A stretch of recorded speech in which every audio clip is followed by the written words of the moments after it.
Hi all. അപ്പോൾ ഈ ഹൈവേസിലൊക്കെ ഇപ്പോൾ സുപരിചിതമായ ഒന്നാണ് ഈ കാർ വാഷും റെസ്റ്റോറൻറ്റും അല്ലെങ്കിൽ കോഫി ഷോപ്പ് എന്നൊക്കെ പറയുന്നത്.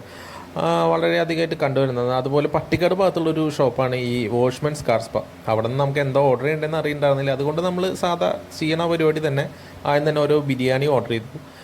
ചിക്കൻ ബിരിയാണിയാണ് ഓർഡർ ചെയ്തത്. അത് ഞാനും അമ്മയും കൂടി ഷെയർ ചെയ്ത് കഴിച്ചു. നല്ല അത്യാവശ്യം നല്ല മസാലാസൊക്കെ ഉണ്ടായിരുന്നു കേട്ടോ. മസാല കൂടിയ ടൈപ്പ് ഒരു ബിരിയാണിയാണ്. എന്തായാലും ഞങ്ങൾക്കത് ഇഷ്ടപ്പെട്ടു.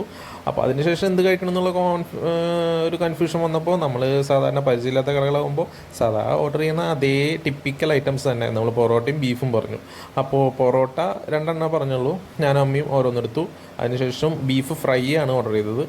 അപ്പോൾ ആ ബീഫ് ഫ്രൈ എന്ന് പറയുന്നത് അത്യാവശ്യം നല്ല ഫ്ലേവർ ഉണ്ടായിരുന്നു, നല്ല എരിവുണ്ടായിരുന്നു. എനിക്ക് ഈ ബീഫ് ഫ്രൈയുടെ കൂടെ ഇങ്ങനെ നാരങ്ങ പിഴിഞ്ഞ് കഴിക്കുന്നത് ഭയങ്കര ഇഷ്ടമാണ്. അപ്പോൾ അതും കുഴപ്പമില്ലാത്ത ടേസ്റ്റ് ഉണ്ടായിരുന്നു. അതിനുശേഷം ഒരു എൻഡിങ് എന്ന രീതിയിൽ ഒരു ഹോർലിക്സ് കൂടെ ഓർഡർ ചെയ്തു. അപ്പോൾ അത്രയേ ഉള്ളൂ. ബൈ.